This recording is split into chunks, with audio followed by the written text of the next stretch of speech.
Eşinizi kaybettikten sonra size söylenen her şeye evet demek, hayatınızın en büyük pişmanlığı olabilir. Bugün sizlerle eş kaybından sonra asla aceleyle evet dememeniz gereken 5 kritik hatayı paylaşacağım. Bu hatalara düşen birçok kişi yıllar sonra ağır sonuçlarla karşılaştı. Peki bu hatalar neler? Hangi adımlar sizi daha da derin bir yalnızlığa sürükler? Ve hangileri geleceğinizi altüst eder? Sonuna kadar izleyin. Çünkü duyacaklarınız sizi gerçekten şaşırtacak. Hazırsanız başlıyoruz. Eşini kaybetmek, hayatta yaşanabilecek en ağır acılardan biridir. Bu sadece sevdiğiniz kişiyi toprağa vermek değil, aynı zamanda bir ömrün alışkanlıklarını, paylaşılan günlük rutinleri ve yıllarca inşa edilen düzeni kaybetmek demektir. Böyle bir kayıptan sonra insanın üzerine bir anda binlerce küçük ve büyük karar yüklenir. Şimdi ne yapacağım? Hangi adımı atmalıyım soruları zihni kemirir. İşte tam da bu noktada yapılan seçimler çoğu kez duygudan beslenir. Yalnızlık, panik, çevreden gelen baskılar.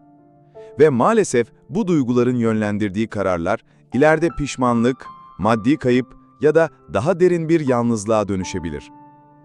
Bu videoda eşini kaybettikten sonra aceleyle evet dememeniz gereken 5 kritik hata üzerinde duracağız.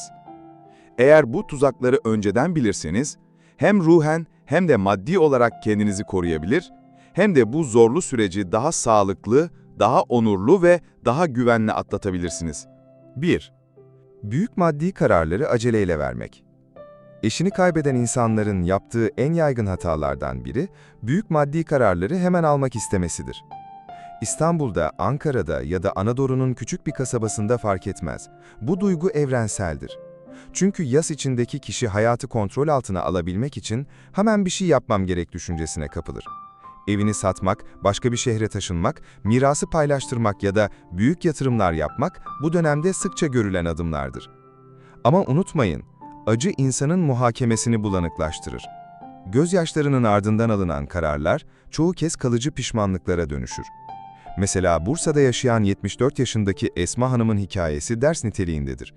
Eşini kaybettikten sonra çevresindeki herkes, "Bu ev sana fazla büyük, masrafın çok olur, küçük bir eve taşın." diyerek ona baskı yaptı. Esma Hanım da birkaç ay içinde 40 yıldır yaşadığı evi satıp şehir merkezinde küçük bir apartman dairesine geçti. Ama yeni evde ne eski komşuları vardı ne de yıllardır alıştığı o tanıdık sokaklar. Zamanla fark etti ki en çok ihtiyacı olan şey çocukluk arkadaşı komşusunun kapısını çalıp 2 laf etmekmiş. Bu kararı çok erken aldığı için yıllarca pişmanlık duydu. Üstelik sadece ev ya da araba satışı değil, mirasın aceleyle dağıtılması, çocuklara büyük meblağlar verilmesi ya da torunlara hemen destek sağlama düşüncesi de sizi zor durumda bırakabilir.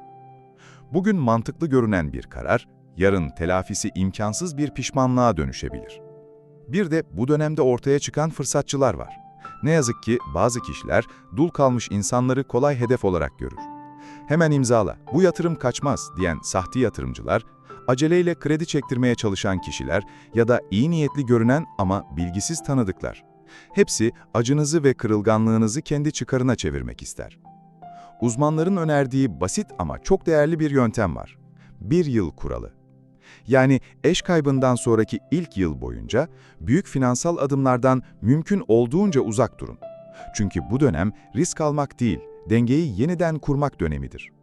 Bu süreyi duygularınızı toparlamaya, hayatınızı yeniden düzene sokmaya ayırın. Kararlarınızı gözyaşıyla değil, sükunetle verin. Çünkü en doğru kararlar aceleyle değil, sakin bir zihinle verilir. 2. Kendinizi toplumdan ve aileden izole etmek. Eşini kaybeden birçok insan acısını tek başına yaşamak ister. "Kimse beni anlamaz, konuşacak gücüm yok." diye düşünür ve kendini odalara kapatır. Birkaç gün, belki birkaç hafta yalnız kalmak doğaldır. Fakat bu yalnızlık uzadığında insanın ruhunu kemiren bir çıkmaza dönüşür. Çünkü yalnızlık, başta sığınılacak güvenli bir alan gibi görünse de zamanla derin bir boşluğa kapı aralar. Psikologlar, yas döneminde tamamen izole olmanın hem ruhsal hem de fiziksel sağlığa zarar verdiğini söylüyor. Yapılan araştırmalar uzun süre sosyal bağlarını koparan kişilerin daha fazla kaygı, depresyon ve hatta kalp damar hastalıkları yaşadığını ortaya koyuyor. Bunun canlı bir örneği Konya'da yaşayan 78 yaşındaki Mehmet Bey. Eşi vefat ettikten sonra telefonlara çıkmadı. Aile buluşmalarına gitmedi. Camiye bile uğramaz oldu. Kimse anlamaz beni diyerek herkesten uzaklaştı. Aylar geçti ama acısı hafiflemedi.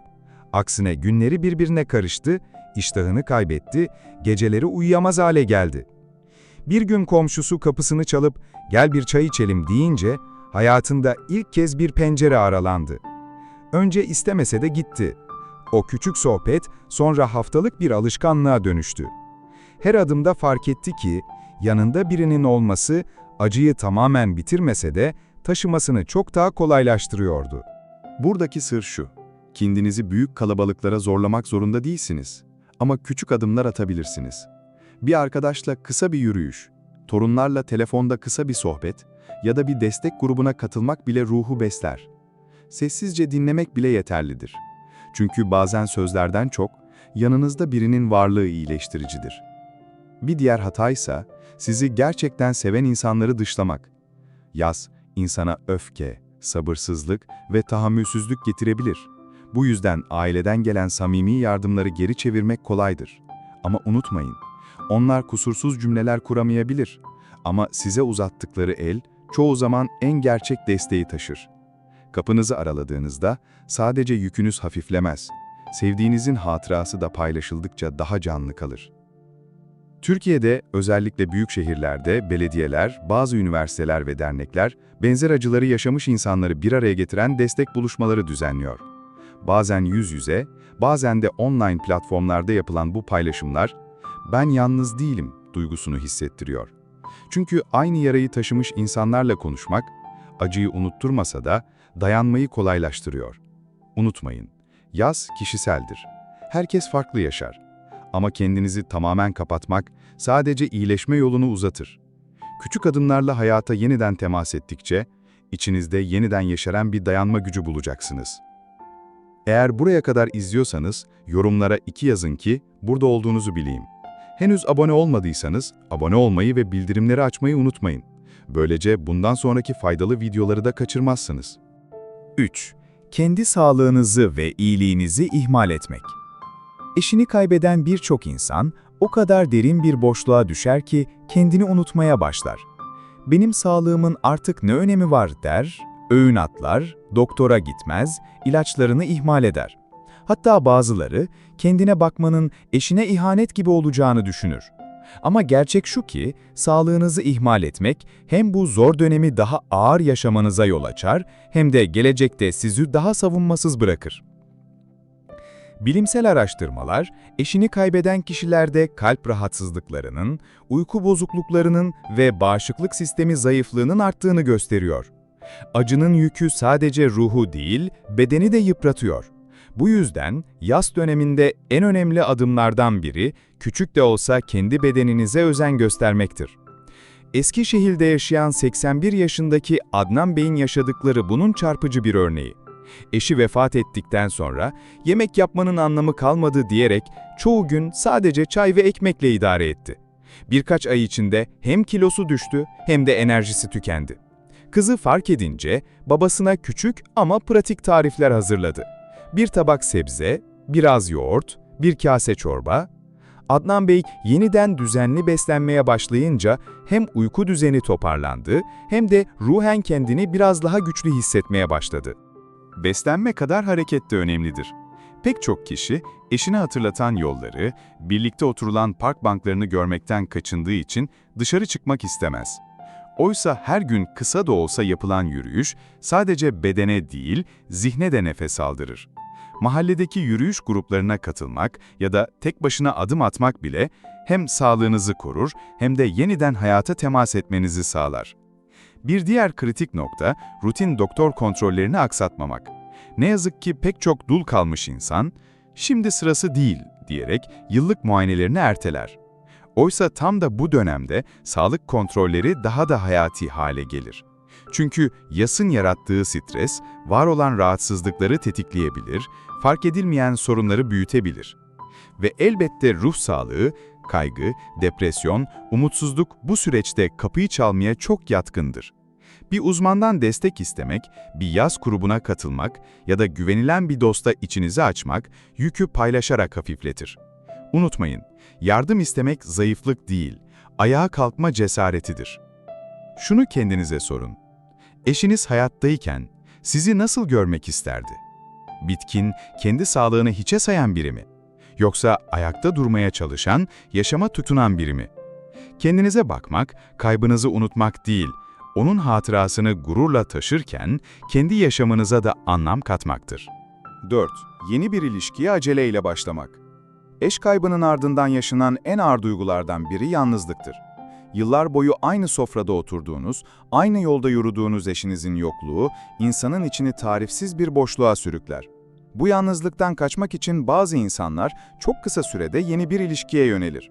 İlk bakışta bu adım acıyı hafifletiyor gibi görünür. Fakat gerçekte çoğu zaman daha büyük bir karmaşaya ve pişmanlığa yol açar. Çünkü yaz sürecinde insanın duyguları henüz sağlıklı bir dengeye kavuşmamıştır. Bu dönemde kurulan ilişkiler çoğu kez kaybedilen kişiyi yerine koyma çabasıyla başlar. Ama hiçbir insan kaybedilen eşin yerini dolduramaz. Bu yüzden yeni ilişki kısa sürede hayal kırıklığına, suçluluk duygusuna ve hatta daha derin bir yalnızlığa dönüşebilir. Mardin'de yaşayan 67 yaşındaki Elif Hanım'ın hikayesi bunun en çarpıcı örneklerinden biridir. Eşini kaybettikten birkaç ay sonra bir tanıdık aracılığıyla yeni biriyle görüşmeye başladı. İlk zamanlar bu kişi ona sohbet, yemek arkadaşı, hatta güven veriyordu. Ama zaman geçtikçe anladı ki kalbi hala kaybın ağırlığını taşıyordu. Yeni ilişkiye yüklediği beklentiler hem onu hem de karşısındaki kişiyi yordu. Bir noktadan sonra bu birlikteliği bitirmek zorunda kaldı. Ve geriye yalnızca "keşke biraz daha bekleseydim" pişmanlığı kaldı. Bir diğer tehlike ise fırsatçılardır. Ne yazık ki bazı kişiler yas tutan insanların hassasiyetinden faydalanmaya çalışır. "Ben sana destek olurum" diyerek yakınlaşır ama zamanla maddi taleplerde bulunur. İmza attırmaya çalışır, aile bağlarını zayıflatır. İşte bu yüzden yeni bir ilişkiye adım atarken acele etmemek, iç sesinizi dinlemek ve çevrenizden destek almak çok önemlidir. Bu asla "bir daha sevmeyin, hayatınıza kimseyi almayın" demek değildir. Aksine, yıllar sonra yeniden doğabilecek bir sevgi, ruhu iyileştiren en güçlü kaynaklardan biridir. Ama sağlıklı ve gerçek bir ilişki, ancak yas sürecini kabullenip kendi kimliğinizi yeniden bulduktan sonra mümkündür. Unutmayın, yeni bir ilişkiye başlamak, kaybınızı inkar etmek değildir. Ama erken atılan adımlar, hem size hem de karşınızdakine zarar verebilir. İyileşmek için kendinize zaman tanıyın. Çünkü kalpten verilen doğru kararlar, aceleyle değil, olgunlukla atılır. Eğer hala izliyorsanız, yorumlara 4 yazın. Böylece buraya kadar geldiğinizi göreyim. Ayrıca kanala abone olmayı unutmayın. Çünkü sizin desteğiniz sayesinde bu bilgileri daha çok kişiye ulaştırabiliyoruz. 5. Her eşyaya sımsıkı tutunmak. Eşini kaybeden pek çok kişi için en zor konulardan biri de geride kalan eşyalarla vedalaşmaktır.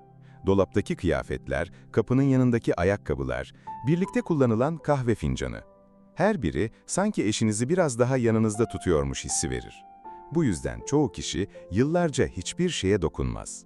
Ama her gün o eşyaların arasında yaşamak, zamanla yarayı iyileştirmek yerine kanatabilir.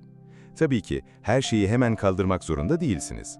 Eşinizin size hatıra bıraktığı bazı eşyaları saklamak çok değerlidir. Bir yüzük, el yazısıyla kalmış küçük bir not ya da birlikte çekilmiş bir fotoğraf. Bunlar sizi ayakta tutan hatıralar olabilir. Ancak tüm eşyaları yıllarca hiç dokunmadan aynı şekilde bırakmak, evinizi bir yaşam alanı olmaktan çıkarıp bir yas odasına dönüştürebilir. Sivas'ta yaşayan 76 yaşındaki Ali Bey'in yaşadığı durum bu noktayı çok iyi anlatır. Eşi vefat ettikten sonra yıllarca evde hiçbir şeyi değiştirmedi.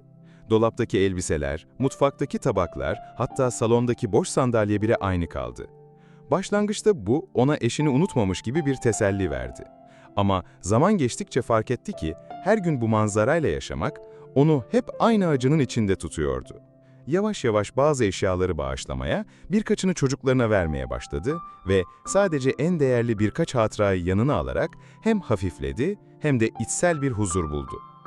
Burada önemli olan eşyaları elden çıkarmak değil, onlarla olan bağınızı yeniden şekillendirmektir.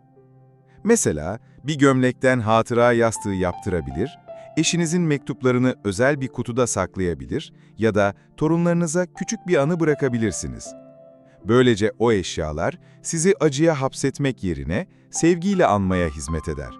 Unutmayın, eşinizin anısını yaşatmak için evinizi bir müzeye çevirmek zorunda değilsiniz. Onun sevgisi zaten kalbinizde. Gereksiz yere her şeyi tutmak yasınızı uzatabilir. Ama küçük ve anlamlı parçaları saklamak hem onu onurlandırır hem de sizin hayata yeniden karışmanıza izin verir.